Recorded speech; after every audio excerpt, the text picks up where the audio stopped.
आप में से कितने लोग शिव मंदिर जाते हैं? सभी लोग जाते हैं ना। तो शंकर जी के मंदिर जाते हैं तो आप जब वापिस लौट कर आते हैं तो नंदी के कान में, जब हम नंदी से कुछ कहते हैं, आप लोग जब वापिस लौट कर आते होंगे तो नंदी से कहकर आते होंगे ना कुछ ना। तो जब हम नंदी से कुछ कहकर आते हैं, आपने देखा होगा कई लोग नंदी के कान में कुछ कहते हैं। फिर नंदी का जो सींग होता है उस सींग के बीच में से शिवलिंग का दर्शन करते हैं। तो नंदी को जब कोई बात कही जाती है, नंदी से जब कुछ कहा जाता है कि हमारी बात शिवजी तक पहुंचाना, तो उसमें सबसे पहला अगर नाद करा जाता है नंदी के कानों में तो ओम का नाद करा जाता है। आप सीधे जाकर अगर कहेंगे नंदी को कि हमारी ये बात है, आप वहां तक पहुंचा देना, तो नंदी उस बात को कहे चाहे नहीं कहे, पर जब आप नंदी के कान में ओम कहने के बाद में अपने हृदय की बात कहते हैं, तो जैसे एक पत्र आपने भेजा और पत्र को तुमने लिफाफे के अंदर रख दिया, रखने के बाद में तुमने एड्रेस भी लिख दिया, समझ लेना बहुत अच्छे से। एड्रेस लिखने के बाद में तुमने अपना मोबाइल नंबर भी लिख दिया, सब कुछ कंप्लीट कर दिया। अब इस लिफाफे को तुमको भोपाल भेजना है सागर से, और तुमने ले जाकर इस लिफाफे को डाकघर के डब्बे में डाल दिया। लिफाफा जाएगा, जम के बोलिए, एड्रेस पूरा लिखा है, पीछे तुम्हारा नाम भी लिखा है, मोबाइल नंबर भी लिखा है, सब कुछ लिख दिया, पर लिफाफा जाएगा नहीं। क्यों नहीं जाएगा? क्योंकि उस पे टिकट चिपका नहीं है। 15 पैसे का, 10 पैसे का, 25 पैसे का, या 1 रुपए का, या 2 रुपए का, उस पे अगर कोई टिकट चिपका होता फिर आप उसको डालते तो जाता कि नहीं जाता? चले जाता। ये ओम सनातन धर्म के अंतर्गत जितने भी मंत्र होते हैं, जितने ब्राह्मण मंत्र का उच्चारण करते हैं, जितने ब्राह्मण मंत्र पढ़ते हैं और मंत्र का उच्चारण करते हैं, उसमें ओम का नाद क्यों करते हैं? क्योंकि ये हमारे श्लोकों को, हमारे शब्दों को, हमारे दिल की बात को टिकट का काम कर कर परमात्मा तक पहुंचा देता है। ये ओम अक्षर, ओम शब्द, ओम नाद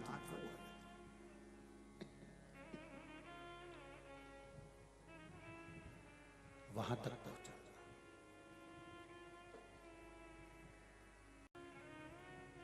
कभी कभी बेलपत्र देखना, जब बेलपत्र आप समर्पित करते हैं तो ऊपर वाली जो पत्ती होती है उस पे ओम लिखते हो। कई किसी को लिखते हुए देखा होगा, चंदन से, पीले चंदन से, लाल चंदन से। सबसे मूल 3 पत्तियों में बीच वाली जो पत्ती उस पे ओम लिख दिया, फिर इधर वाली में लिख दिया नमः, इधर वाले में लिख दिया शिवाय। कभी आपने देखा कि इधर वाली पत्ती में ओम लिखा हो, इधर में नमः लिख दिया हो, इधर में शिवाय लिख दिया हो? नहीं, लिखने वाला लिखेगा, क्योंकि जो विद्वान होता है, चतुर होता है, जिसमें विद्वत्ता होती है, वो सबसे ऊपर वाली पत्ती में ही ओम लिखेगा, क्योंकि उसको मालूम है ये ब्रह्मा है, ये विष्णु है और ऊपर शिव है। इन दोनों का समावेश ओम में है, इसलिए वो सबसे पहली पत्ती में ओम ही लिखता है।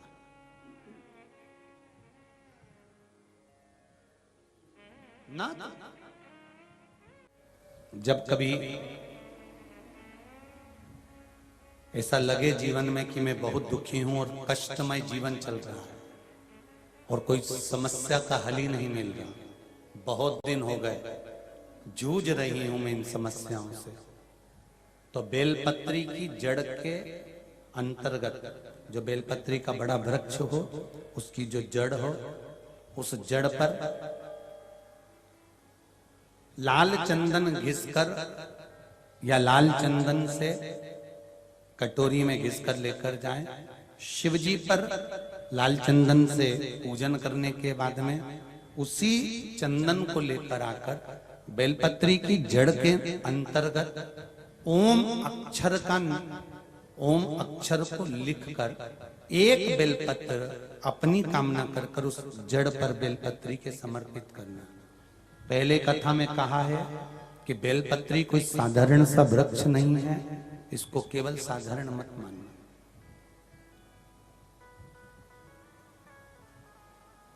ये कोई सादा सा वृक्ष नहीं है। बेलपत्री की जड़ में ओम शब्द लिखकर, अक्षर लिखकर उस पर एक बेलपत्र समर्पित कर कर शिव जी से अपनी कामना कर कर, जो प्रदोष के दिन, प्रदोष काल के अंतर्गत बेलपत्री के वृक्ष की पूजन कर कर, ये नाद कर कर, ओम अक्षर का नाद कर कर स्मरण कर कर आता है। ज्यादा से ज्यादा कहेंगे तो 4 दिन, 5 दिन में या 6 दिन में मेरा देव अधिदेव महादेव, जो समस्या और टेंशन जिंदगी में चल रहा होता है उससे थोड़ा बहुत तो निजात मेरा देव अधिदेव महादेव उसी समय करना प्रारंभ कर देता है। शिव कृपा होने लगती।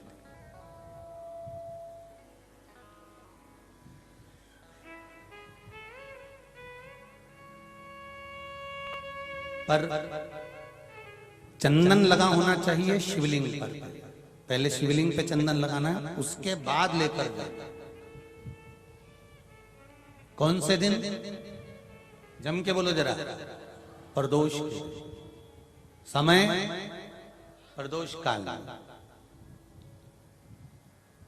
लग रहा है कि जूझ रहे हैं हमारे जीवन में, बहुत बहुत टेंशन, बहुत समस्या।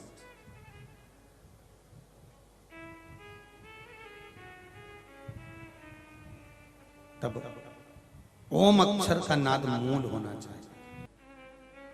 सनातन धर्म की अखंडता में धोती और चोटी, क्या क्या चीज? जम के बोलो जरा। धोती और चोटी सनातन धर्म की अखंडता को मजबूत करने के ये 2 पहलू रहे हुए हैं, जो सनातन धर्म की अखंडता को भी प्रबल करते हैं, बलवान करते हैं।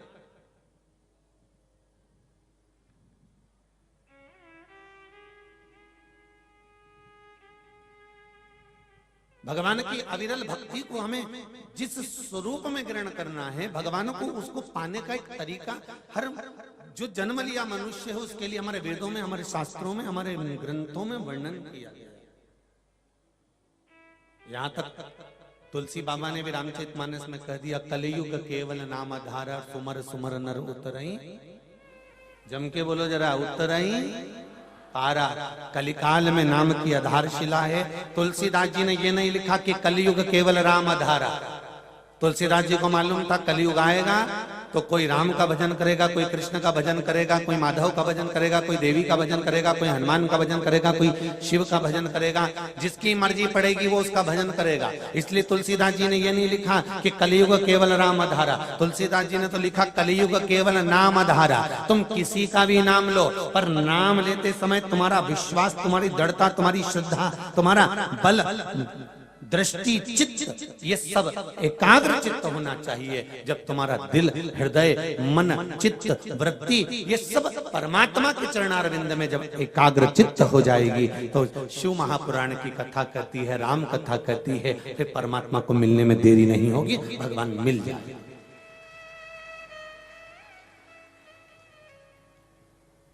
भगवान को मिलने में देरी नहीं होगी। शिव महापुराण के प्रारंभ में देवराज ब्राह्मण का चरित्र आता है।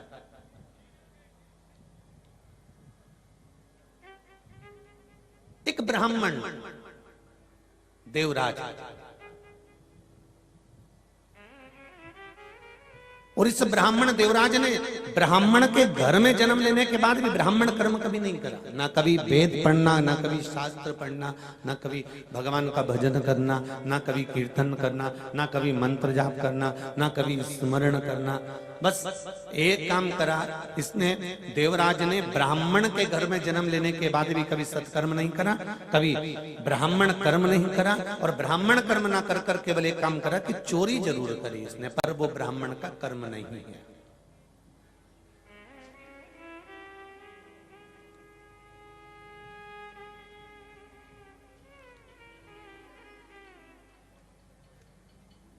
ब्राह्मण का कर्म है शास्त्र पढ़ना, शास्त्र सुनाना। वैश्य का कर्म है धन एकत्रित करना। क्षत्रिय का कर्म है रक्षा करना। शूद्र का कर्म है सेवा करना।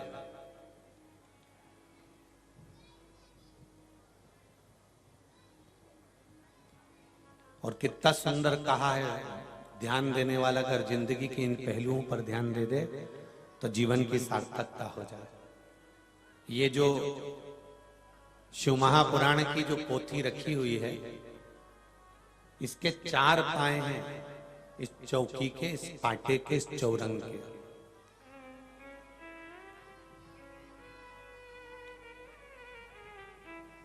जिस पर भगवान की ये पोथी रखी है, ब्राह्मण जिसके ऊपर श्रीमद् भागवत रखते हैं, रामचरितमानस रखते हैं, शिव महापुराण रखते हैं, पद्म पुराण, अग्नि पुराण, नर्मदा पुराण, ब्रह्मवर्ता पुराण, जो भी पुराण ब्राह्मण अगर किसी पाटे पर रखता है तो उसकी चौकी पर रखता है। चौकी के 4 पाए होते हैं। किस किस के घर में चौकी है? जिसके ऊपर आप भोजन रखते हो, पाटा चौकी, जिसके ऊपर भगवान को विराजमान करते हो, जब पूजन करते हो सत्यनारायण भगवान की तो चौकी के ऊपर रखते हो। 4 पाए होते हैं जिस पर पुराण रखी है, जिस पे परमात्मा रखा हुआ है, जिस पे भगवान हम रखते हैं, जिस पे हम भागवत, रामायण, गीता, शिव महापुराण, अग्नि पुराण, नर्मदा पुराण, जिस पुराण को ब्राह्मण पढ़ता है उसको 4 पाए की चौकी पर रखता है। ये 4 पाए हैं कौन से? ब्राह्मण, क्षत्रिय, वैश्य और शूद्र। ये 4 पाए के, 4 वर्ण के 4 पाए हैं, जिसके ऊपर ये शिव पुराण, ये रामायण, ये भागवत रखी हुई है। शिव महापुराण की कथा कहती है एक पाया भी अगर इसमें से टूट जाता है तो पुराण उस पर नहीं रखाती है, क्योंकि पुराण रखेंगे तो वो गिर जाएगी। उसी तरह हमारे सनातन धर्म के ये 4 वर्ण, 4 पहलू, 4 सुख देने वाले हैं। एक ब्राह्मण, दूसरा क्षत्रिय, तीसरा वैश्य और चौथा शूद्र। अगर ये 4 वर्ण के 4 पाए मजबूत हैं सनातन धर्म के, तो ये शास्त्र कहता है कि फिर सनातन धर्म कभी नहीं गिर सकता, वो अग्रणी ही रह सकता, वो अग्रणी ही रहेगा, उसको कोई गिरा नहीं सकता।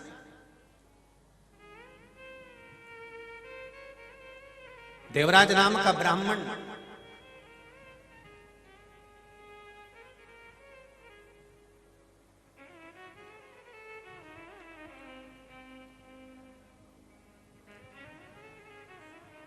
चोरी का धन लेकर शंकर भगवान के मंदिर में प्रवेश कर गया, क्योंकि उसके शरीर में ताप हो रहा था। महाराज, सारे तीर्थ धाम आपके चरणों में, हे भोलेनाथ प्रणाम आपके चरणों में। महाराज, जो सुकून नहीं पूरे संसार में, जो सुकून नहीं पूरे संसार में, वो सुकून मिलता है महादेव के दरबार में। बड़ी प्रेम से प्राप्त, बड़े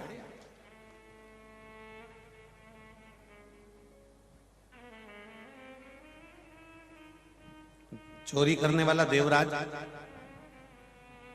अगर धन की चोरी कर कर लेकर जा रहा है और उसके शरीर में अगर तपन हो रही है, उसके शरीर में अगर कुछ बेकार लग रहा है, उसके शरीर में ताप पड़ रहा है, उसके शरीर में बुखार आ रहा है, उसके शरीर में कष्ट है, तो देवराज अगर कहीं गया तो कितनी सारी जगह थी देवराज को छुपने के लिए, कहीं दूसरी जगह चले जाता, पर नहीं, अगर देवराज गया तो महादेव के चरणों में गया, शिव मंदिर में गया। और आपको भी पहले कथा में कहा, आज फिर कह रहा है, जीवन में अगर कष्ट हो, दुख हो, तकलीफ हो, शरीर में, परिवार में अगर कुछ भी समस्या है, तो सारी समस्या का हल एक लोटा जल, बस सारी समस्या का हल हो जाएगा। ना कोई बाबा जोगी के चक्कर में पड़ना है, ना कहीं झाड़ फूक के चक्कर में पड़ना है, ना कहीं बभोता बभूति के चक्कर में पड़ना है। अपने को तो एक के चक्कर में पड़ना है जो संसार में अखंड ध्वनि रमा कर बैठा हुआ है। कौन है वो? देव अधिदेव महादेव। परिवार वाले भी आग लगाकर चले जाएंगे। जब मरोगे शमशान में अकेला छोड़ के आग लगा के चले जाएंगे। कौन आएगा रात को तुमसे बात करने के लिए? परिवार वालों से कह देना जब मैं मरूं तो मेरा हैंड सेट चिता पे धर देना। होगा रखेगा कोई? कोई रखेगा? कितना सुंदर प्रसंग है महाराज जी। एक बच्चा अपनी दादी से पूछा, दादी ओ दादी। दादी बोली हाँ। और दादी रोती जाए रोती जाए रोती जाए रोती जाए। और दादी, घर के लोग दादाजी के सारे कपड़े बाहर पटक रहे हैं। बेटा दादाजी चले गए।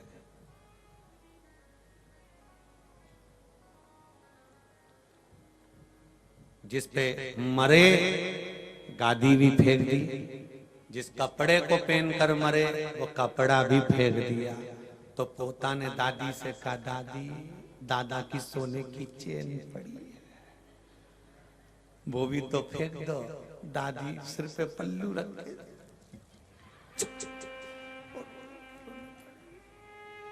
कौन फेंके?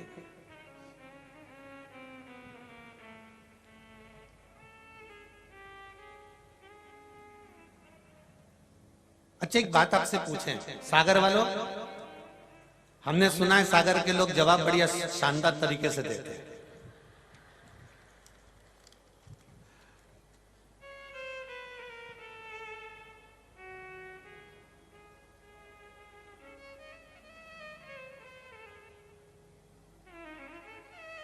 तो जितनी भी जीजियां बैठी हैं, जीजी बोलते इधर जिज्जी बोलते हैं। तो हमको तो इधर की इतनी भाषा तो स्मरण नहीं है, पर जो भी भाषा है आपकी बड़ी सुंदर है।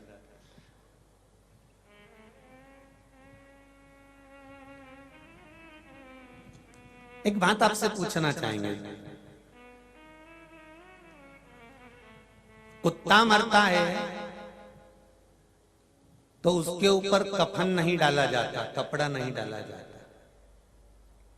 पशु मरता है तो उसके ऊपर कपड़ा नहीं डाला जाता, उसके ऊपर वस्त्र नहीं डाला जाता मरने के बाद। हाथी मरा, शेर मरा, पक्षी मरा, पशु मरा, जानवर मरा, चींटी मरी, चींटा मरा, झिंगूर मरा,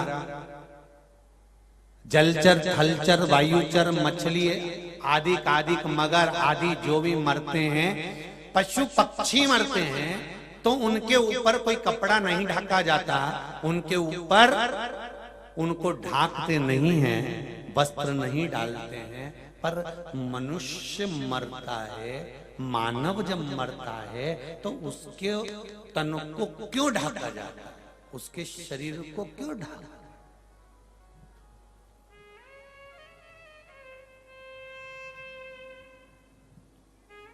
काय जी सही। तो एक पशु मरा, एक पक्षी मरा, एक जानवर मरा, एक जलचर, थलचर, वायुचर जीव मरा, उसके तन को नहीं ढका गया,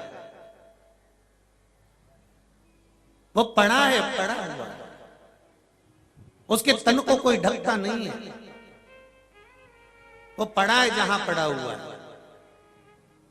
पर अगर मानव अगर मरता है, मनुष्य यदि मरता है तो उसके तन को ढाक दिया जाता है। किस लिए? क्योंकि शिव महापुराण की कथा कहती है मनुष्य इतने अवगुण करता है, इतने पाप करता है, इतना झूठ, प्रपंच, छल, कपट, बेईमानी करता है कि मरने के बाद इसके तन पर कपड़ा इसलिए ढाका जाता है कि इसकी सारी बुराई ढक के चल जाए। पशु, पक्षी, जानवर, जलचर, थलचर ये झूठ नहीं बोलते।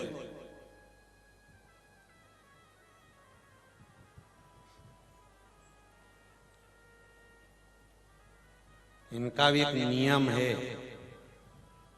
इनका भी एक उसूल है।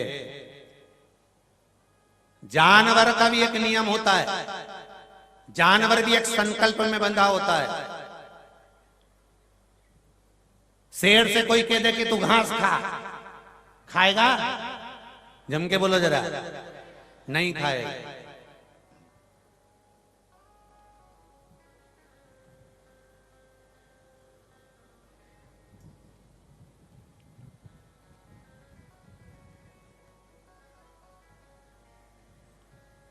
हाथी से कोई कह दे, बकरी से कोई कह दे कि तुम मांस का भक्षण करो, करेगी? नहीं।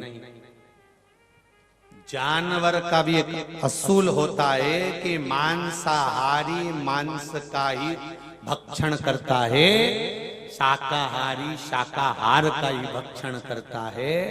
पर जानवर का एक संकल्प और एक उसूल होता है कि वो अपने नियम से चलता है कि मैं मांसाहारी हूं तो मांस खाऊंगा, मैं शाकाहारी हूं तो शाकाहारी की वस्तु ही खाऊंगा। परंतु संसार में जन्म लेने वाला यह मनुष्य कोई संकल्प और इसका कोई उसूल नहीं होता। ये तो जहां कभी इसमें घुस जाता है, कभी इसमें घुस जाता है। भोजन करते करते कब ये मांसाहारी बन जाए और मांसाहार करते करते कब शाकाहारी बन जाए, इसका कोई उसूल नहीं है। समझ लेना कि जानवर भी अपने नियम से चलता है, पशु भी अपने नियम से चलता है, पक्षी भी अपने नियम से चलता है। पर नियम को अगर भंग करना जानता है तो केवल एक मनुष्य ही जानता है कि कब कौन से नियम को तोड़ना। और हम कहते हैं हम समझदार हैं,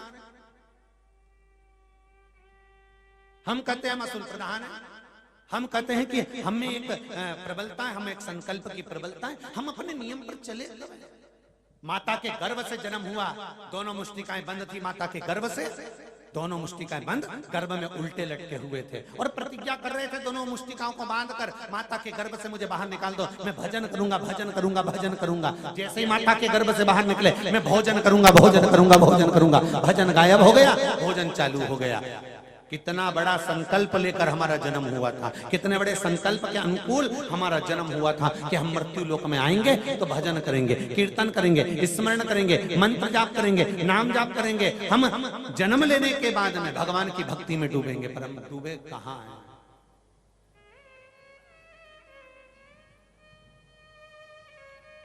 हम कहां डूबे?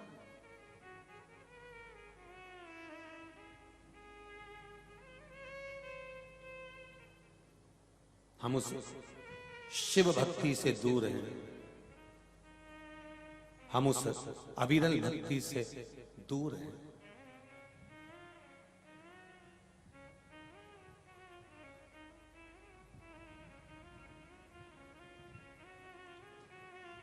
महाराज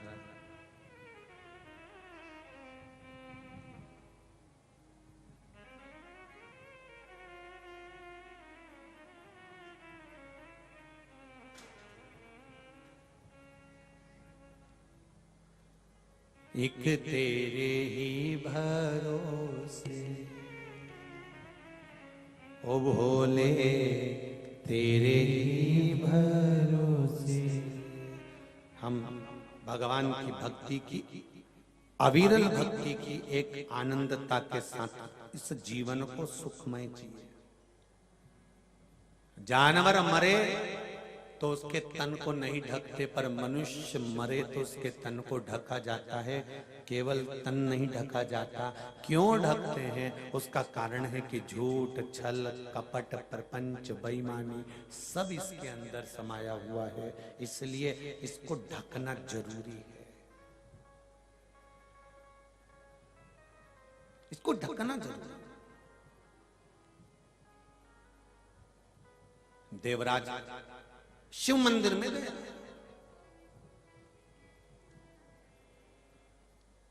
आप कहां जा रहे हैं, आप कहां बैठ रहे हैं, आप कहां पहुंच रहे हैं, इसमें आपको स्मरण होना चाहिए। मेरी माताओं, मेरे भाई, जो लोग भी इस पावन कथा को सुन रहे हैं, चाहे फेसबुक पर सुने, चाहे यूट्यूब पर सुने, चाहे इस पावन प्रांगण में सागर की इस पावन भूमि पर बैठकर कथा करस्पान करें, उनसे निवेदन है कि आप कहां बैठ रहे हैं, किस जगह पर बैठ रहे हैं। कई लोगों के मन में प्रश्न खड़ा हो जाता है, गुरुजी कथा सुनने से होगा क्या? क्या होगा कथा सुनने से? क्यों हम समय बर्बाद करें, अपनी दुकान खोलकर बैठे, नौकरी करें, सर्विस करें, बिजनेस करें, हम कथा में जाकर क्यों बैठे?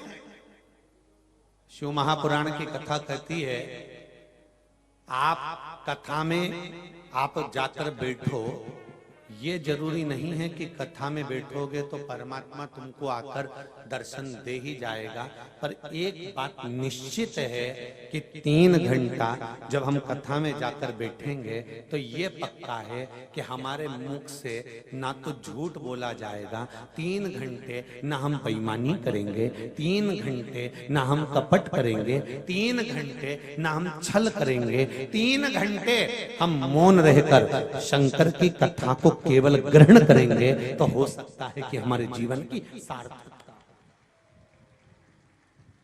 हम ये नहीं कहते कि तुम 3 घंटे बैठे रहोगे तो तुम्हें परमात्मा मिल जाएगा, हम तो इतना कहते हैं कि 3 घंटे तुम बेकार कर्म से बचते तो रहोगे, 3 घंटे तुम बेकार कर्म से बचकर तो रहोगे।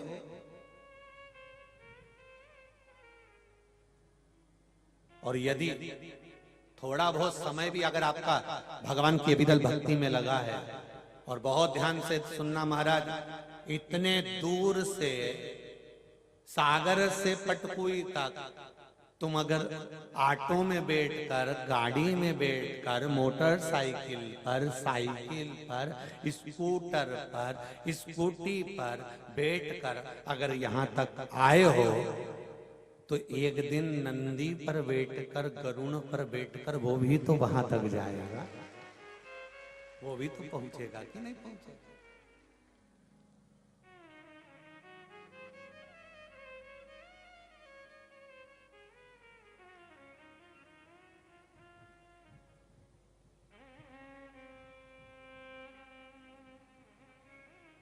महाराज कभी ना कभी आएगा जरूर और दर्शन देगा, देगा।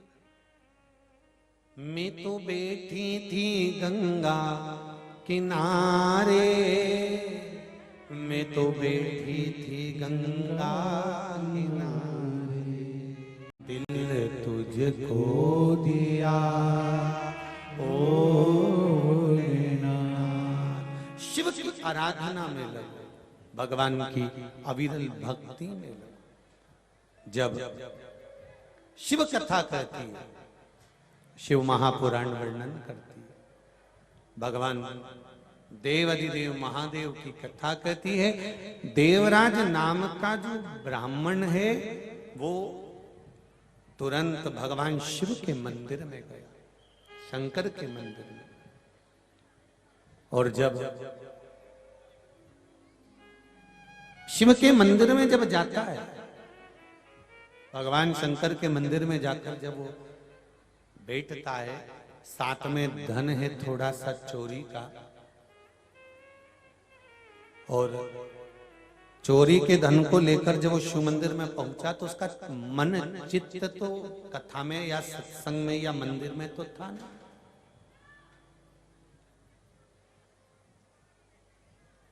कथा में देखो, शरीर को लेकर कथा में चले जाना सरल है, पर मन को कथा में लगाना कठिन है। एक बात आप लोगों से कहेंगे, बहुत दूर दूर से अपना घर छोड़कर ऑटो में 10-20 रुपए लगाकर आप यहाँ पहुंचते हो, तो कथा बड़े ध्यान से सुनना, जिससे 7 दिन की जब कथा सुन लो, जिस कामना से सुन लो, तो 3 महीने में बाबा आपकी मनोकामना पूर्ण कर दे। हृदय लगाकर सुनो।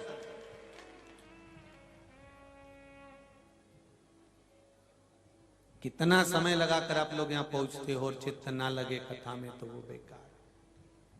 महाराज देवराज मंदिर तक पहुंच गया,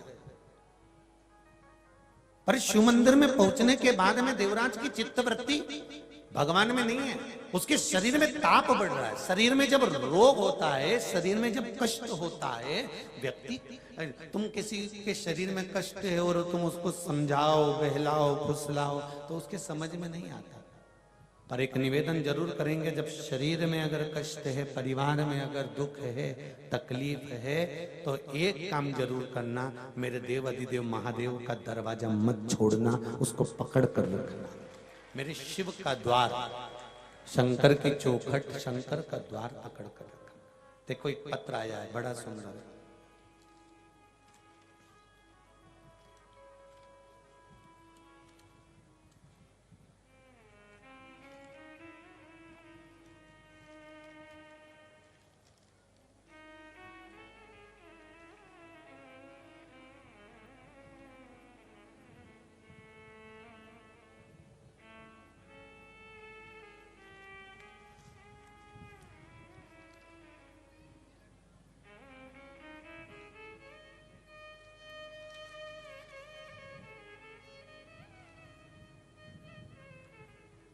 आनंद कुमार जी सेन,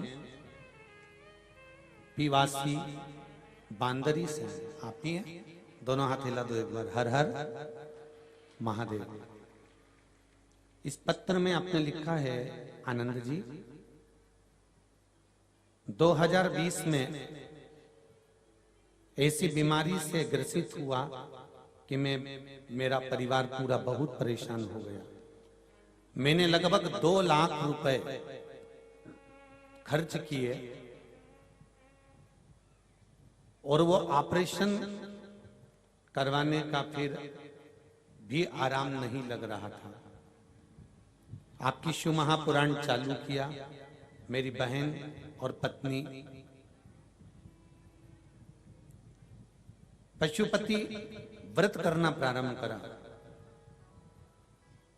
गुरुदेव 2 व्रत किए, नागपुर में इलाज किया, ऑपरेशन हुआ, पर आराम नहीं था। बाद में जब पशुपति व्रत प्रारंभ किया, सैंपल के लिए 15 दिन में रिपोर्ट आना थी, और वो रिपोर्ट बाबा देव अधिदेव महादेव की कृपा से पूरे जो चांस थे, तकलीफ थी, कष्ट था, बाबा ने हर लिया, और मेरी जो रिपोर्ट आई वो एकदम नॉर्मल आई और मैं ठीक हो गया। इतनी बड़ी बीमारी हो गई थी गुरुदेव,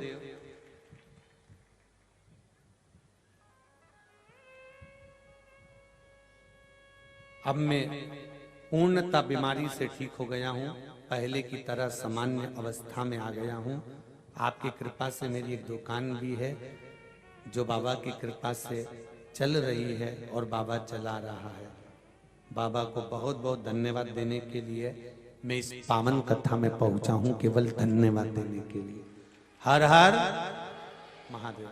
बेटी आनंद जी, बाबा ने आपको ठीक करा, इतनी बड़ी बीमारी आपको हो गई।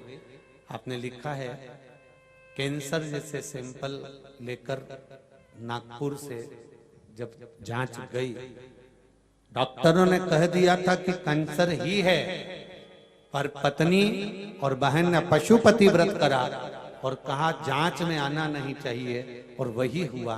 आखिरी में जांच में कैंसर नहीं आया। ये शिव की कृपा। बेटी आनंद जी, आपकी पत्नी और बहन आए हुए हैं? अच्छा, आप ही हैं। श्री शिवाय नमस्तुभ्यम। अब तो खुश होइए, बाबा ने बड़ी कृपा कर दी है। हर हर महादेव। विराजिए। एक पत्र और बड़ा सुंदर आया है, उसको भी सुन लीजिए।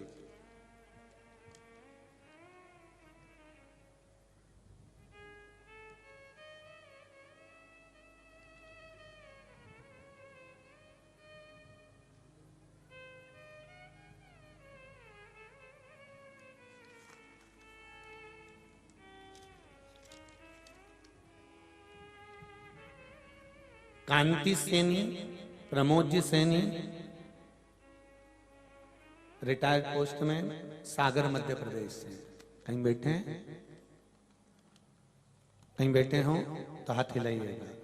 अच्छा उधर हैं क्या? हर हर महादेव। बड़ा सुंदर भाव व्यक्त करा है सैनी जी आपने, प्रमोद जी, बहुत बहुत साधुवाद है। गुरुजी, मैं और मेरा परिवार 13/4/2022 को सीहोर कुबेरेश्वर धाम रुद्राक्ष लेने गए।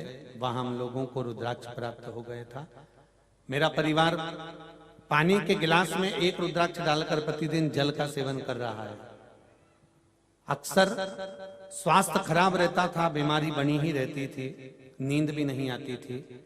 बाबा देवरीदेव की कृपा से जब से हमने, और शक्कर का जो लेवल है, शुगर जो थी वो भी ऊपर नीचे हो रही थी, जब से रुद्राक्ष का जल पीना प्रारंभ करा तब से शक्कर भी लेवल में है, बीमारी भी लेवल में है, और नींद भी बाबा की कृपा से खूब आ रही है, और बाबा कृपा करता है। हर हर महादेव। सैनी जी, धर्मपत्नी आई है साथ में आपके? अच्छा उधर बैठे हुए हैं, ठीक है ठीक है, बहुत बहुत साधुवाद। हर हर। विराजिए विराजिए, बैठिए। श्री शिवाय।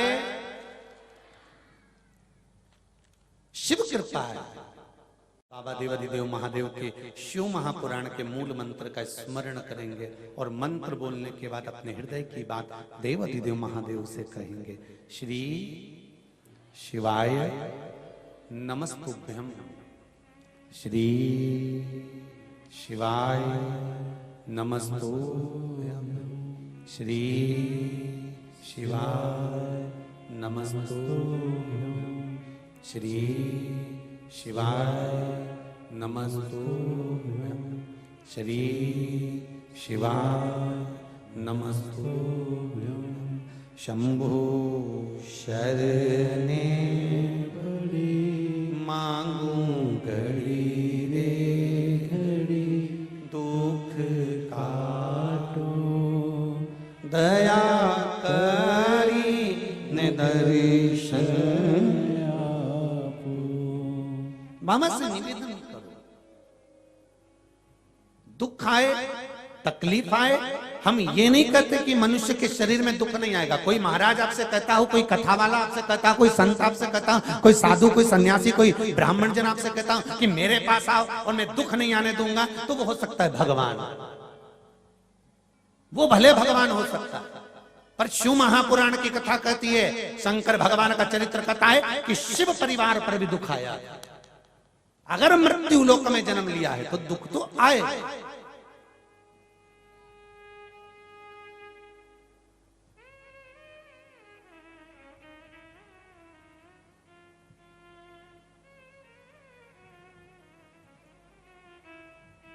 दतिया तुम्हारे पास में ही होगा, जहां पे धुमावती माता बैठी है,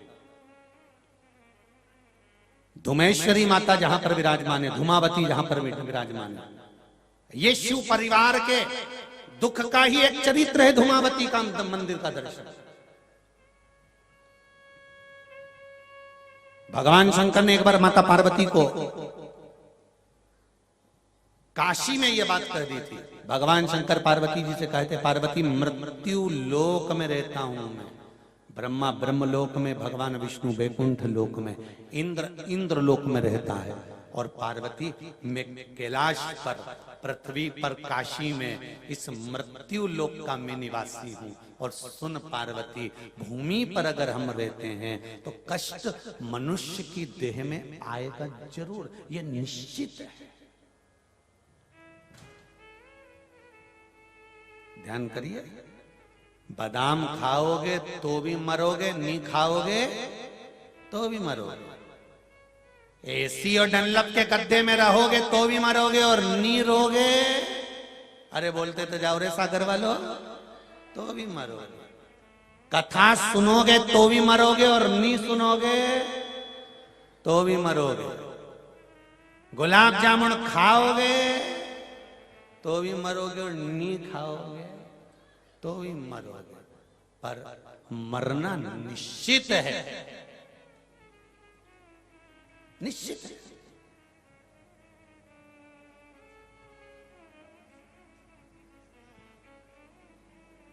डर कर मरो चाहे वीर बनकर मरो, मृत्यु तो निश्चित है, पर इन दोनों में कौन सी मृत्यु श्रेष्ठ है? डर कर मरना कि वीर बनकर मरना? वीर बनकर मरना तो है, निश्चित है।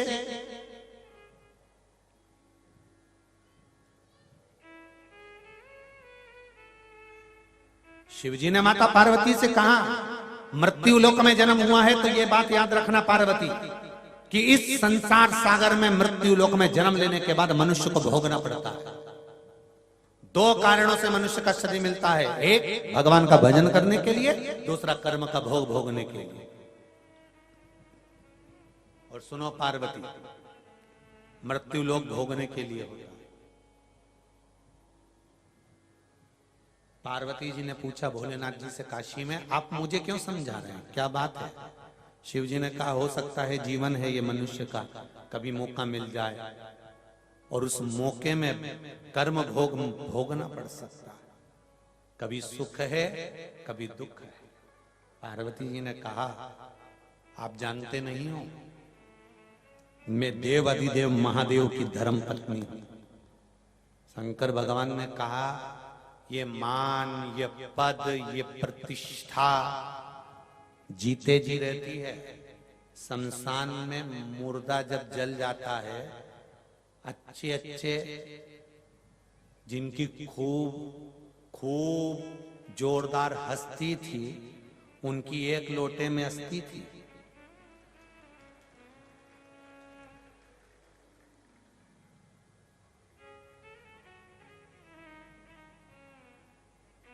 कितनी?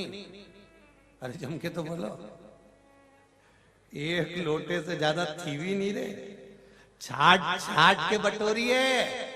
शमशान में तीसरे के दिन जाते हैं रात समेटने, तो बटोरते छाट छाट के, फावड़े से, दांत मिले लोटा में रख दिया, उंगली की हड्डी है रख, खोपड़िया है, फेफड़ा,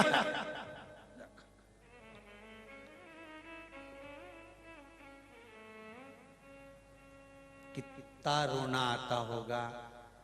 इतना बड़ा मनुष्य का शरीर इतने से लोटे में भरा, इतने से लोटे में।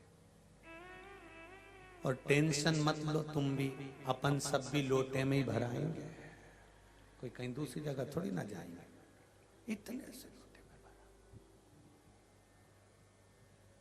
विचित्र। पार्वती, जीवन में दुख आता है। पार्वती जी कहने लगी, मेरे जीवन में दुख? हाँ, दुख आता है।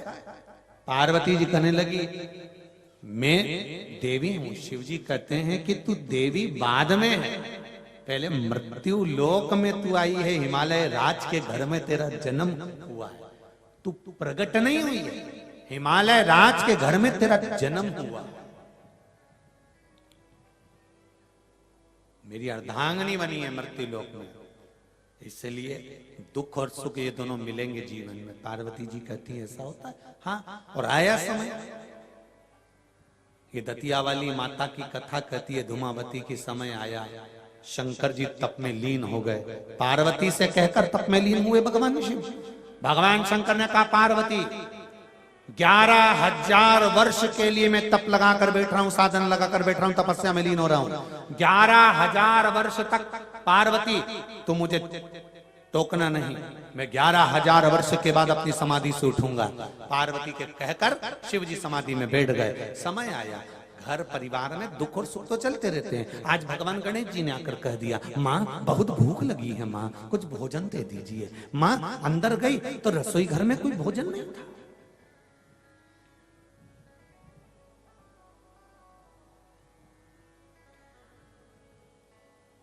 क्योंकि ये लीला शिवजी कर रहे हैं। रसोई घर में कोई भोजन नहीं था। थोड़ी देर बाद में कार्तिकेय जी आ गए। कार्तिकेय जी ने आकर कहा, माँ माँ बहुत भूख लगी है। माँ ने अंदर जाकर देखा तो भोजन नहीं था। अशोक सुंदरी दौड़ कर आई, माँ भूख लगी है। अशोक सुंदरी को भी भोजन नहीं मिला। माता पार्वती की आंख में आंसू भर गए। मेरे बच्चे आज बिलख रहे हैं, मेरे बच्चे आज रो रहे हैं, मेरे बच्चों को आज दुख है, भूख लग रही है, भोजन नहीं है। बड़ा माता पार्वती को दुख हुआ तो माता पार्वती किससे कहे?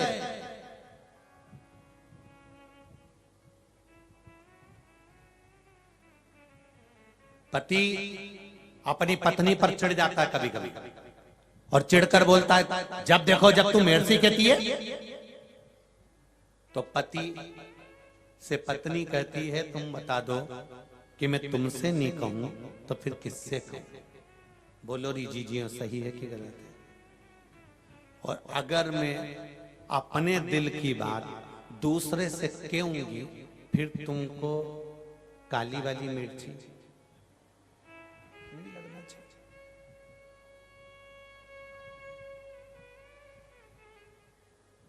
बोलो सही है कि गलत है?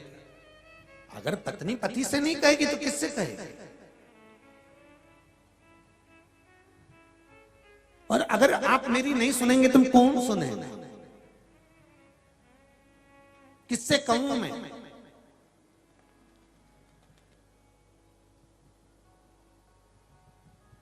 शंकर भगवान को माता पार्वती ने जगाना चाहा, शिवजी नहीं उठे।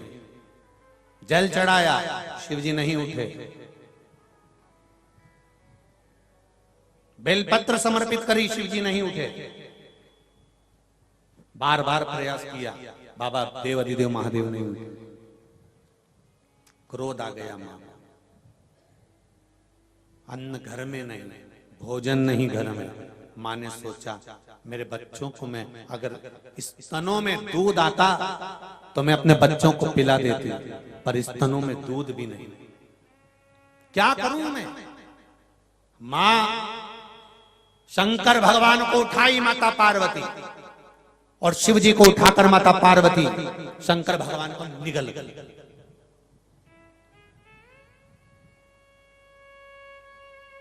आद्य शक्ति है।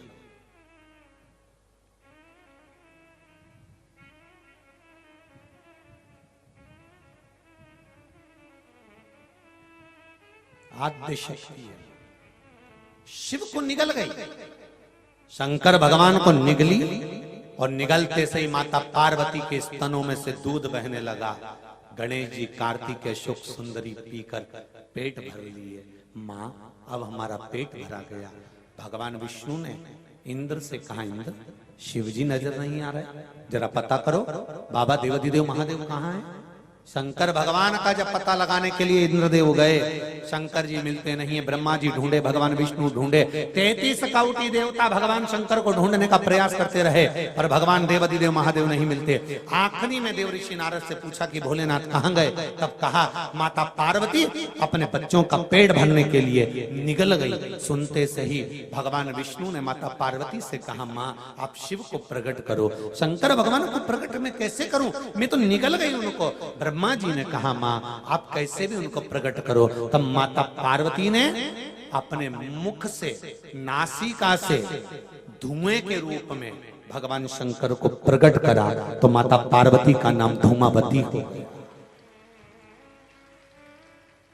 शिव जी का एक नाम धूमवान पड़ गया, माता जी का नाम क्या पड़ गया?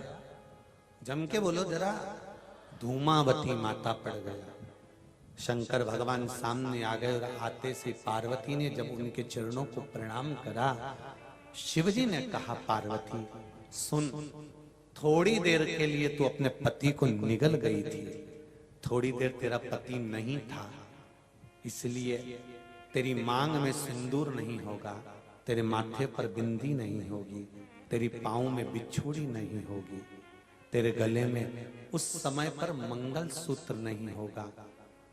तू धूमावती बन गई थी, अपने पति को निगल गई थी, इसलिए इस स्वरूप में तेरी ना तो मांग भरी होगी, ना बिंदी लगी होगी, ना चूड़ी होगी, ना पाँव में बिछुड़ी, ना गले में मंगल सूत्र होगा।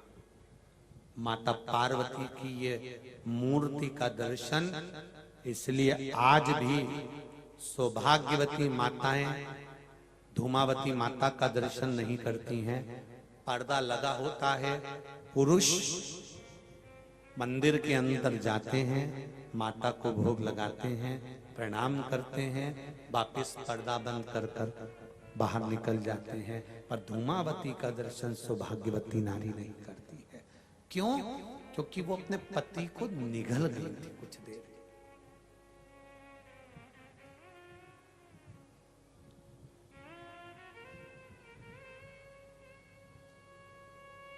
सबसे ज्यादा धूमावती माता की आराधना अगर कोई करते हैं कार्य सिद्धि के लिए करते हैं। राजनेता आदि प्रशासनिक आदि लोग जो जाते हैं वहां कुछ पाने के लिए जाते हैं।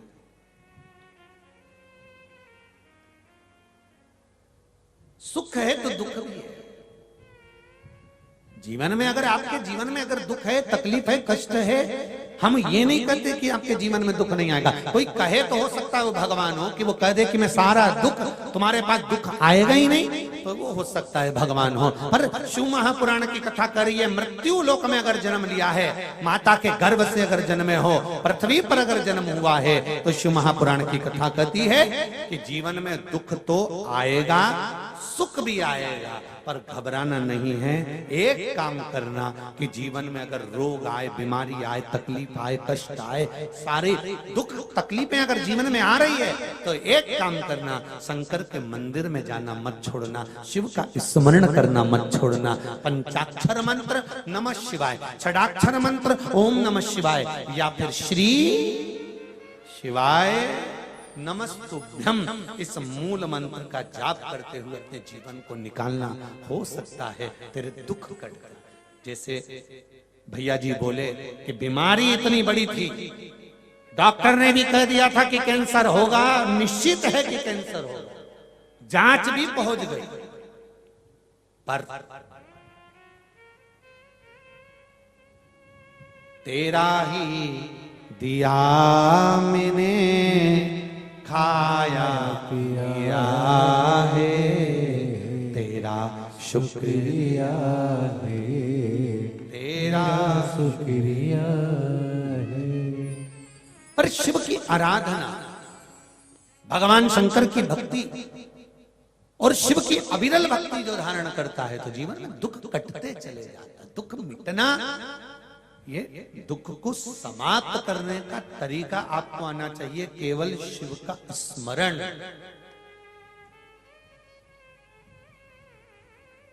जन्म लिया तब माता के गर्भ में केवल एक पिंड के रूप में थे, और मरने के बाद भी परिवार वाले अगर कुछ छोड़ते हैं तो केवल पिंड ही छोड़ते हैं।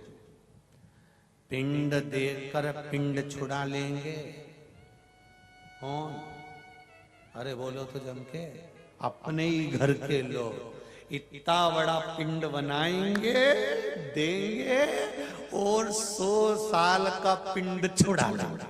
जाओ, खत्म हो गया तुम्हारा और हमारा, अब सब समाप्त। हमने नुक्ति, सेव, पूड़ी, रायता पंडितों को खिला दिया है, और तेरा बामन जिमा के हमने पिंड छुड़ा लिया।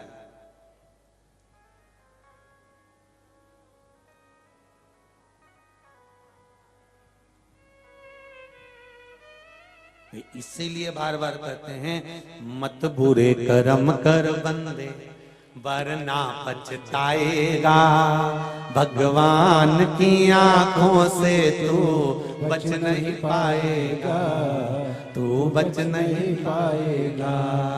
अरे ओ अज्ञानी मत करना दानी, तेरे कर्म का फल भी तू ही पाएगा, जैसा किया तूने तेरे आगे आएगा। मत बुरे कर्म कर बंदे वरना पछताएगा। भगवान की आंखों आंखों से तू बच नहीं पाएगा, तू बच नहीं पाएगा। इसलिए स्मरण रहे। फिर कहेंगे दुकान पर, सर्विस पर, नौकरी पर झूठ तुम बोले हो, कपट तुमने करा है, बेईमानी तुमने करी है, प्रपंच तुमने करा है, इसलिए ना पत्नी भोगेगी ना पुत्र भोगेगा।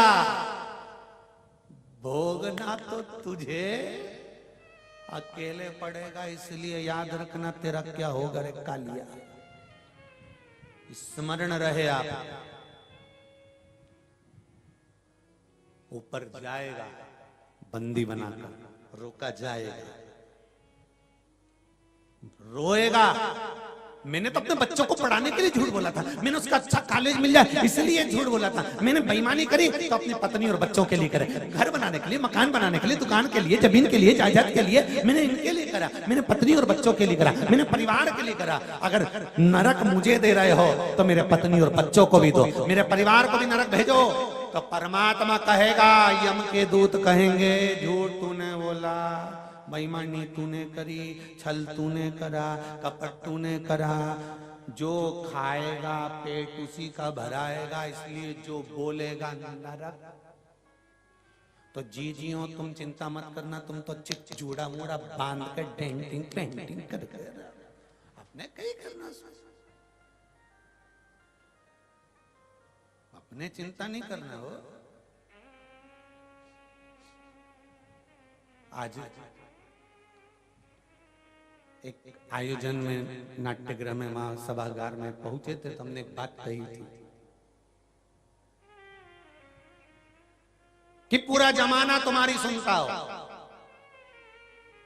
पूरे गांव के लोग तुम्हारी सुनते हो, पूरे सोसाइटी के लोग तुम्हारी सुनते हो, और तुम्हारी पत्नी और तुम्हारा पुत्र यदि तुम्हारी नहीं सुनता तो पहली फुर्सत में शिव महापुराण में जाना चालू कर दो, क्योंकि सब सुने और पत्नी और पुत्र ही तुम्हारे कहने पर नहीं चले तो वो मनुष्य का जीवन बेकार है। फिर राम नाम गाओ, शिव नाम गाओ, भगवान का भजन करो और उसका गुणगान करो। जब पत्नी और बच्चे ही तुम्हारा, दूसरे से कहा उसने सुन लिया, मोहल्ले वालों से कहा उसने सुन लिया, कॉलोनी वालों से कहा उसने सुन लिया, समाज के लोगों से कहा उसने सुन लिया, पूरे गांव के लोगों से कहा उसने सुन लिया, सब तुम्हारा कहना मानते हो और तुम्हारी पत्नी और तुम्हारा पुत्र अगर कहना नहीं मानता तो जीवन का सब बेकार।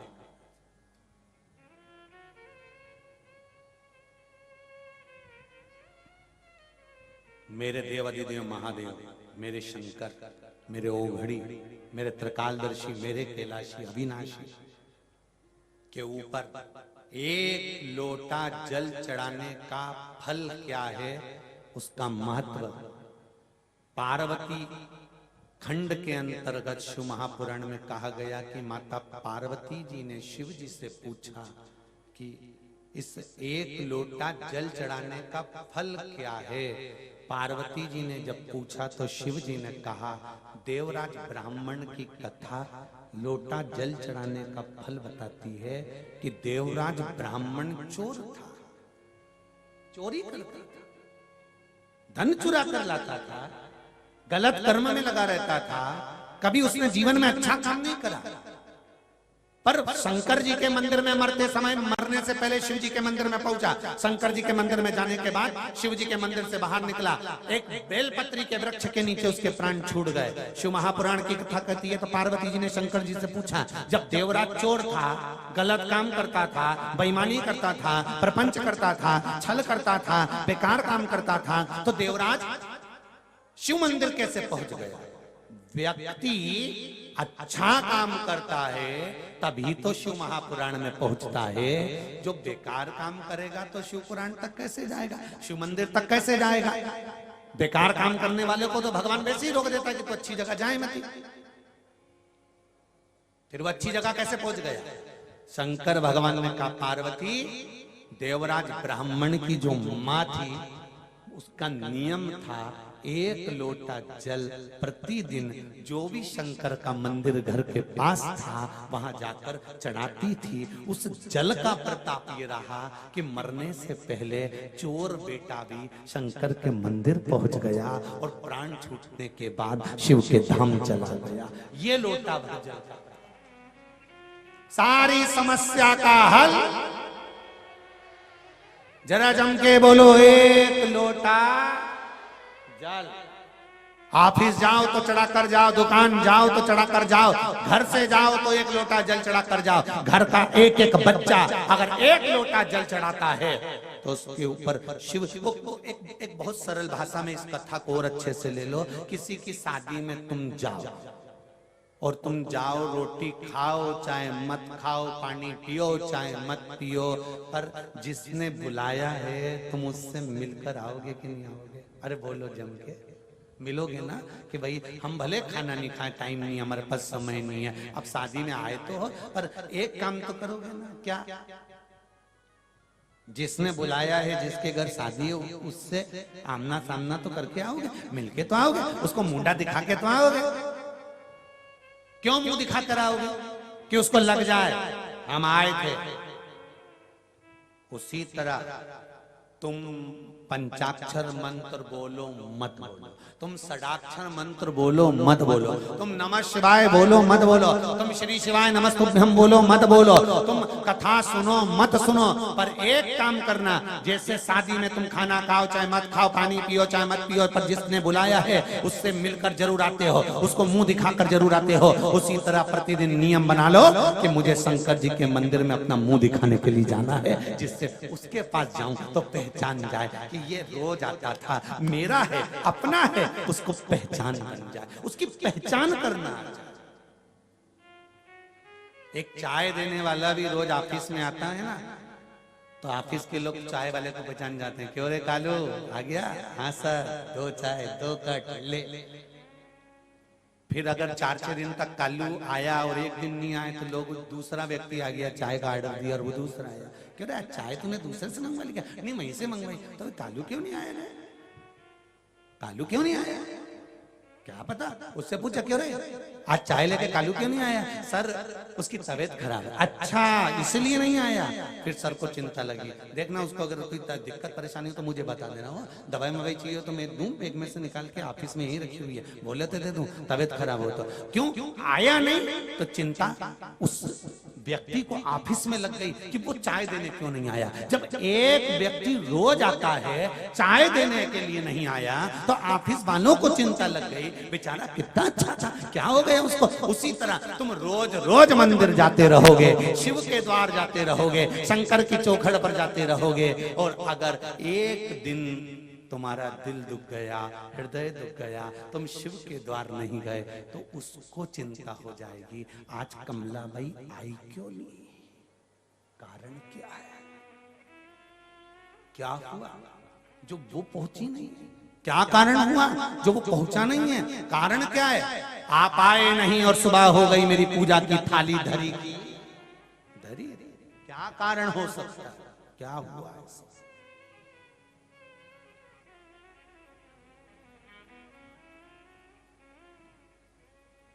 मेरे भोले तेरा सहारा है, मेरे भोले तेरा सहारा है, मेरी नैया का तो किनारा है, मेरी नैया का तो किनारा है।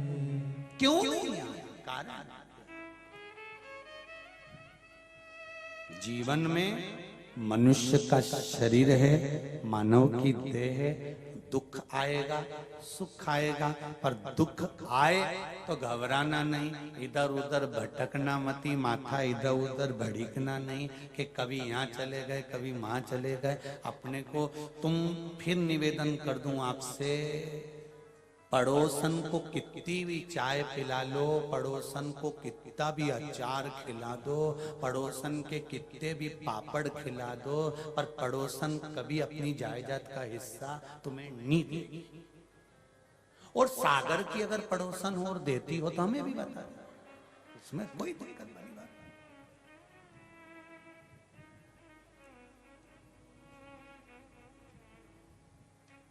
है।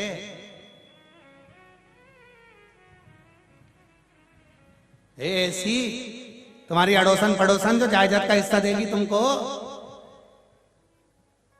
तुम कितना भी अच्छे से चाय पिला लो, चाय सिर पे पल्लू लगे, धोख लगाई ना, कितने भी पड़ोसन की धोख लगा लो तो जायदाद का हिस्सा नहीं देगा। और सास भले तुम चाय पिलाओ मत पिलाओ, धोख लगाओ मत लगाओ, पूछो नहीं पूछो, फिर भी जब मरेगी ना, उसकी जितनी रकम है ना, जितनी बहू है ना, 4 5 6 2 3 सब उन्हीं को मिलना, कोई दूसरे को नहीं मिलेगी कि सास दूसरे को दे देगी, नहीं। सास मरेगी तो उसका हिस्सा बहुओं को ही प्राप्त होगा।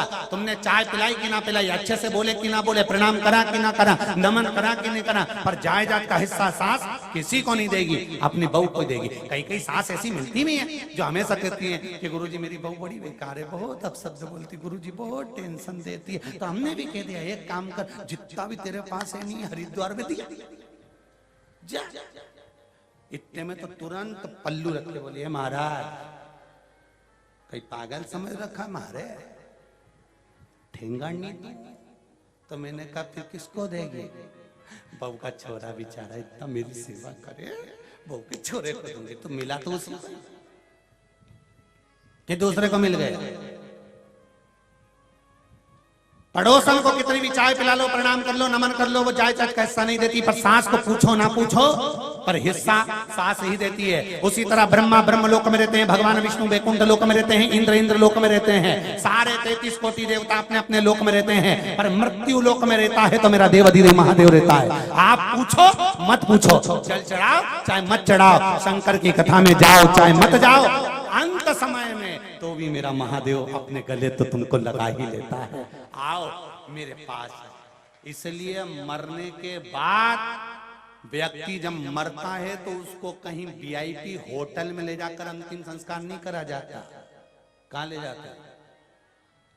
अच्छे तो बोलो, शमशान। घर तुम्हारी पसंद का होगा, घर में लगने वाला पत्थर तुम्हारी पसंद का होगा, घर में लगने वाला किचन तुम्हारी पसंद का होगा, पर मरने पर शमशान शंकर की पसंद का होगा कि कौन से मसान में जलेगा। ये शिव पसंद करते हैं कौन सी जगह लेके जाना है इसको। मृत्यु उस जगह पर ले जाती है जहां पर आपको मरना है।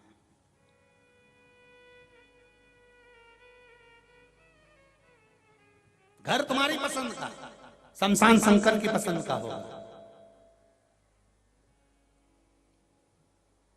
और कितना ही प्रयास कर लो,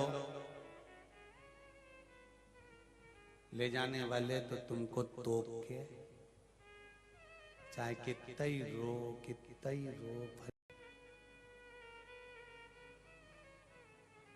घर तुम्हारी पसंद का, शमशान शंकर की पसंद का होगा। और कितना ही प्रयास कर लो, ले जाने वाले तो तुमको तोप के, चाहे कितना ही रो, फिर भी कौन रखे। शेर मरे तो उसकी तो खाल भी काम आ जाए, पर यह पापीड़ा मनुष्य इतना झूठ प्रपंच करे कि तो खाल भी काम नहीं आए। तुरंत कह दे घर के लोग ले जा बांध। और जो अर्थी के बांधने वाले एक्सपर्ट होते हैं वो इतनी जोरदार अर्थी बांधते हैं, 2 उधर बैठते हैं 2 इधर बैठते हैं, मुर्दे को कपड़ा उड़ा के खींच और खींच, उधर से अच्छे से बांधो, हाँ उधर से बांध लो।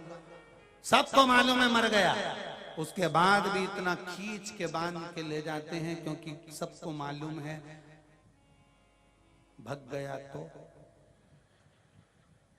भगवान को तो अपनी कुर्सी भरना है, ये भग गया तो अपने में से किसी को निपटा दिया तो इसी को अच्छे से बांध के ले चलो।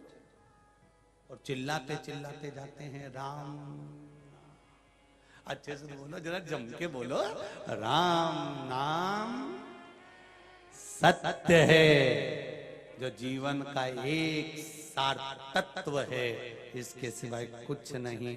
अंत में कोई नहीं कहेगा कि धन सत्य है, कि धर्म पत्नी हमारी सत्य है, कि छोरा छोरी सत्य है।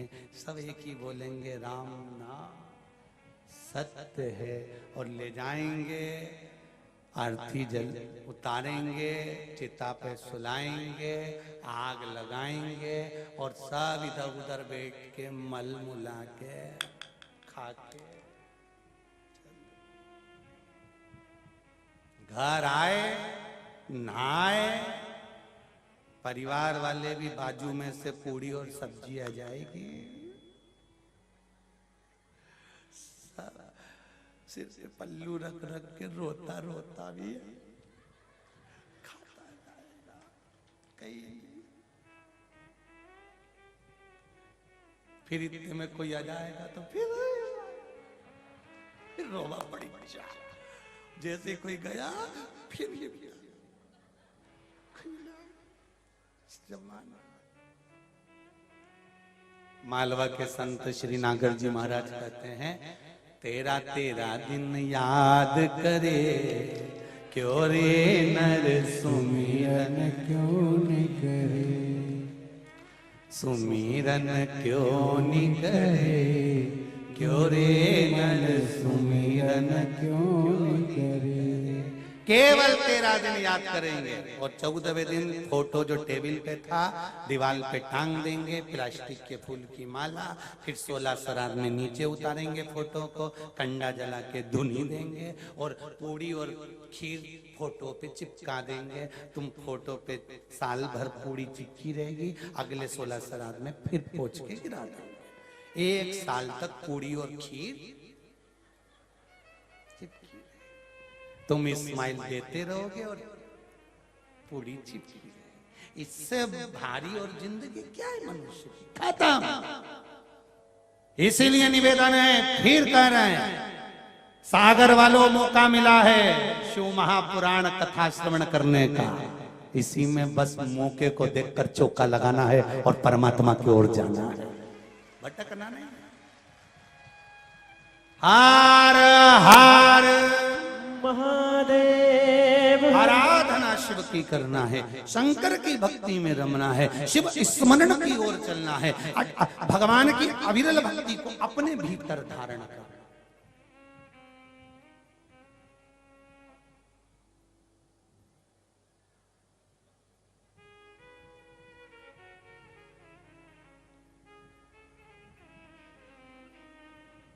तुम चंदा बनो तो मैं तारे बनूं, आकाश में मिलेंगे ओ भोलेनाथ, आकाश में मिलेंगे ओ भोलेनाथ। ना कर कर कोई कथा भी नहीं सुनी, पर उसने एक काम करा कि शिव के द्वार से शंकर के मंदिर में प्रवेश कर।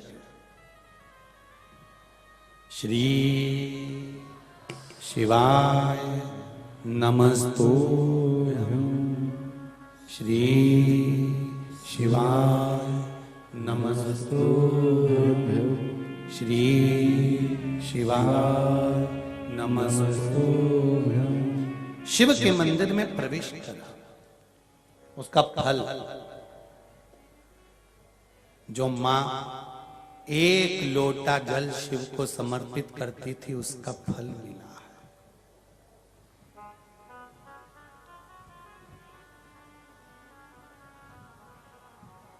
बहुत ध्यान दीजिए कथा पर कि दुख आए, तकलीफ आए, कष्ट आए, वो अपनी जगह पर,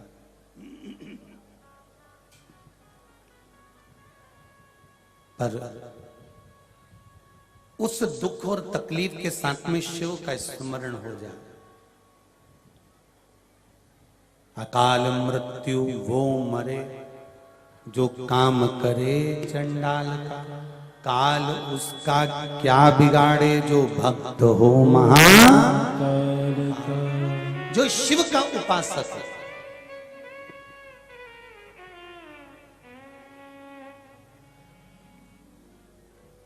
सब जाते हो शंकर जी के मंदिर, एक लोटा जल समर्पित करने जाते हो ना? अब जरा विचार करिएगा, पहला जब तुम शिव मंदिर नहीं जाते थे, एक लोटा जल शंकर को नहीं चढ़ाते थे, सब जगह जाते थे पर देव अधिदेव महादेव के द्वार नहीं पहुंचते थे। एक उस समय का अंदाजा लगाइए, और एक शिव मंदिर जब से जाना चालू करा तब से अंदाजा लगाइए कि हृदय में कितना आनंद की अनुभूति हो रही होगी। बाबा खुद धीरे धीरे धीरे धीरे धीरे धीरे हाथ पकड़ते जाता है और पार लगा ही देता है शिव कृपा से। एक पत्र आया है, देखिए।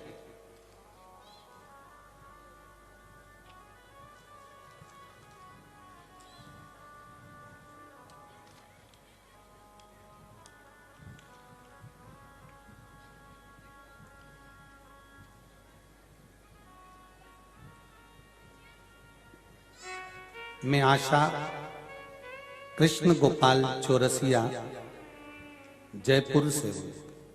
कहीं बैठे हैं आप ही हैं? दोनों हाथ हिला दो एक बार।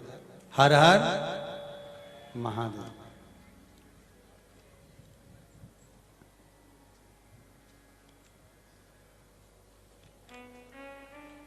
जरा माइक पहुंचा ना, मां पास में ही है, वो नजदीक में ही है माता जी, वहीं पहुंचा दो।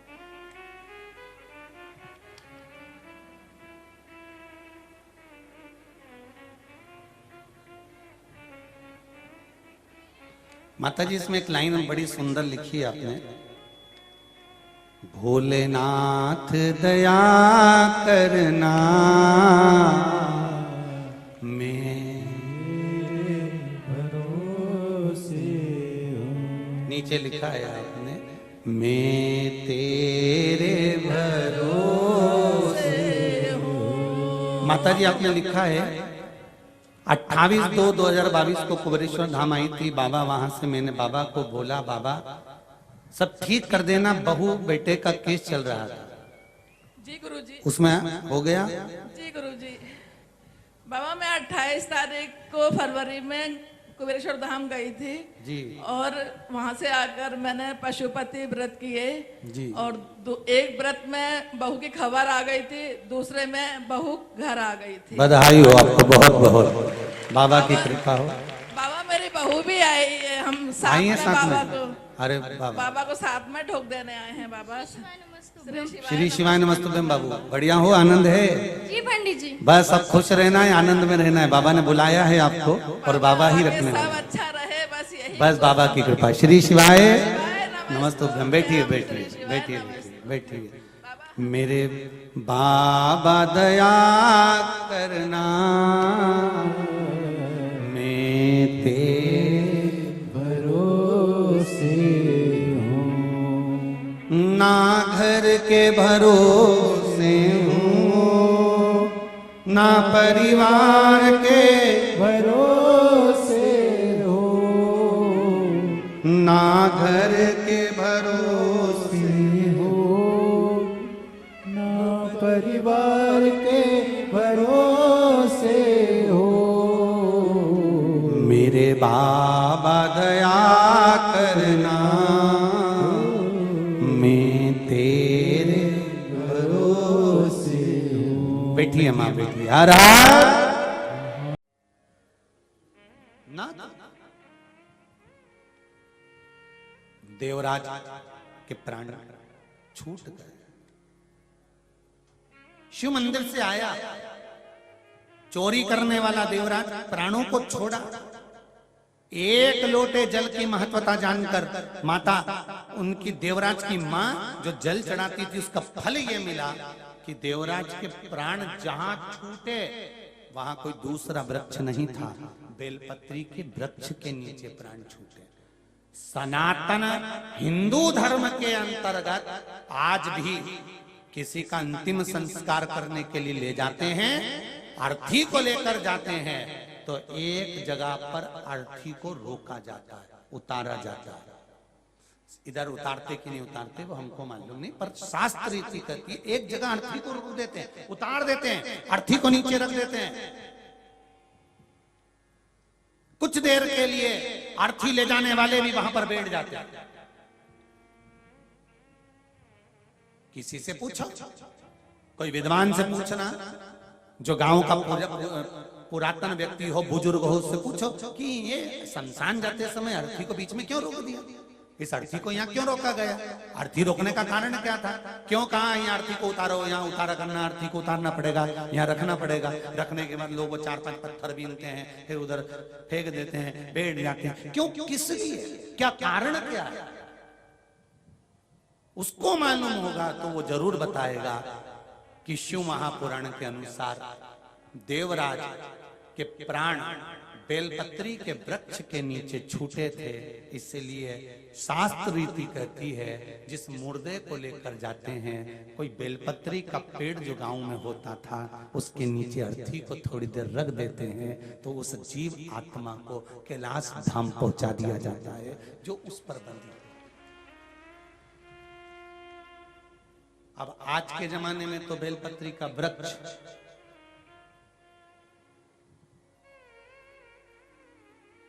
एक निवेदन सबसे करेंगे, मौका मिले जीवन में, अगर मौका मिले वृक्ष लगाने का,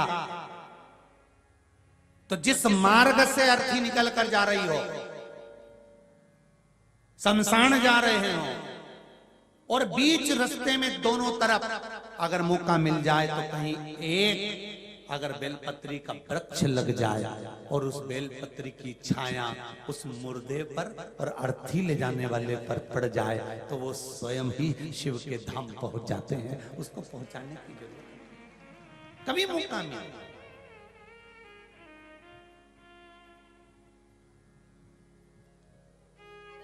जहां देव स्थान हो, जहां देवताओं के स्थान हो, शिव के मंदिर बन रहे हो, शंकर मंदिर का विस्तार हो रहा हो, कहीं भगवान देवता विराजमान हो रहे हो, तो मेरा वहां के ट्रस्टी हो, वहां के समिति वाले, उनसे निवेदन है कि आपके बगीचे में बेलपत्री के जितने ज्यादा से ज्यादा वृक्ष होंगे वो जीव का कल्याण करने वाले,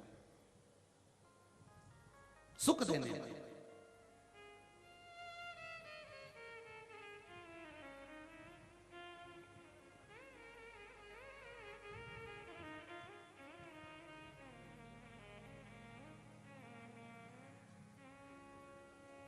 अभी केसरवानी जी हमको कल जब लेकर आ रहे थे सीहोर से, हम जब यहाँ आ रहे थे तो एक भाई कथा लेने के लिए आए हुए थे नीमच के, तो केसरवानी जी भी वहां पर बैठे हुए थे। तो हमने उनसे पूछा कि भाई आपने कथा ली है, और कथा तो अभी मिली नहीं आपको 2022 में, 23 में भी नहीं मिली, आपने 24 में ली है, तो 24 में कथा ली, इसको लेने का कारण क्या था? तो उन्होंने कहा बस एक ही कारण से कथा ली, शरीर में रोग हो गया था, उस रोग को सही करने में लाखों रुपए लग रहे थे, पर मेरी माता जी ने कहा कि शिव जी पे चढ़ा हुआ जल का प्रयोग करना प्रारंभ कर दे, और मैंने वो प्रयोग करना प्रारंभ करा, बाबा ने मेरा शरीर ठीक कर दिया। तो अब बस यही करना है कि एक बार देवाधिदेव महादेव की कथा कर, शरीर ठीक हो गया ना। हमने उनसे एक ही बात की, शरीर तुम्हारा ठीक हुआ है, पर एक काम जरूर करना, जीवन में एक बेलपत्री का वृक्ष जरूर लगा, प्रयास करो। हम शिव की आराधना करें, देवराज के प्राण छूटे तो बेलपत्री के वृक्ष के नीचे छूटे, और बेलपत्री के वृक्ष के नीचे जब देवराज के प्राण छूट जाते हैं, भगवान शंकर के गण देवराज को लेने के लिए आते हैं। सामने खड़े यमदूत भी सम्मुख में खड़े हुए थे, यमदूतों ने देखा शिव के गण, यमदूत ने कहा इसने पाप करा है, चोरी करी, गलत काम करा, झूठ बोला, प्रपंच करा, बेईमानी करी, इसको तो नरक जाना पड़ेगा, इसको हम नरक लेकर जाएंगे। पर नहीं, शंकर के गण बोले हमारे सामने और तुम नरक ले जाओ। तो इसने पुण्य करा क्या है? शंकर भगवान के गण बोले इसने कोई पुण्य नहीं करा, केवल एक पुण्य करा कि प्राण छोड़े तो बेलपत्री के वृक्ष के नीचे छोड़े, बस एक पुण्य करा।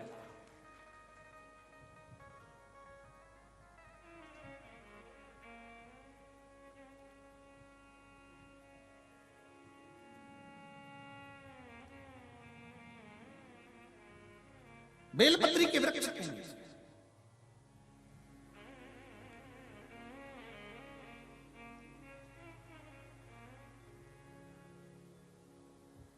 भजन, कीर्तन, स्मरण, मंत्र जाप, नाम जाप। मेरी माताएं श्री शिवाय नमस्तुभ्यम का जाप करती हैं। कई माताएं पूछती हैं क्या हम इस मंत्र को एक जगह बैठकर नहीं कर पाए? तो कौन ने कहा कि तुम बैठकर करो? तुम तो चलते फिरते स्मरण करते, जो काम करते करते भी अगर आप जप रहे हो श्री शिवाय नमस्तुभ्यम, तो ये निश्चित है आप रोटी बनाते बनाते, काम करते करते आपके मन में आ गया कि मेरा बेटे को ये तकलीफ आ गई है, मेरे परिवार में ये तकलीफ आ गई है, आप उस तकलीफ का स्मरण करो और शंकर भगवान से विनती करो, हे भोलेनाथ, एक लोटा जल में रोज चढ़ाती हूँ, भले मैं घर में काम कर रही हूँ, पर मेरा मंत्र स्वीकार करना। मैंने सुना है तेरे मंत्र में वो बल है कि संसार का मनुष्य उसको जपता है और तर जाता है। मेरा भी एक छोटा सा काम है, हे बाबा उसको आप पूर्ण करो। काम करते रहो, मंत्र जपते रहो। घट की जिज्ञासा से जब मंत्र जपा जाता है तो वो घट घट का वासी उसको स्वीकार कर ही लेता है। हम ये नहीं कहते कि तुम अपना काम छोड़ दो, अपना घर छोड़ दो, परिवार छोड़ दो, नाते रिश्ते छोड़ दो, कुटुंब कबीला छोड़ दो, मंदिर में जाकर बैठ जाओ। हम ये भी नहीं कहते कि घंटों तक मंदिर के अंदर बैठना। हमारा तो इतना सा कहना है, एक क्षण के लिए जाना और देवाधिदेव महादेव के मंदिर में एक लोटा जल समर्पित कर कर श्री शिवाय नमस्तुभ्यम बोलकर उसके स्मरण कर। महाराज देवराज के प्राण गए, आगे वर्णन आया।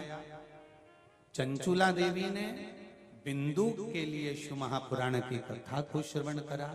भगवान देव अधिदेव महादेव ईश्वर जी गोरा जी बनकर, गणा और गौर बनकर शिव महापुराण की कथा के यजमान बनकर शिव पुराण को सुनने के लिए तुमरुका जी के पास जाते हैं और तुमरुका जी उनको ओम अक्षर के महत्व का व्याख्यान वर्णन करते हैं। भगवान शिव और पार्वती आए हैं, जोरदार ताली बजाकर स्वागत करें।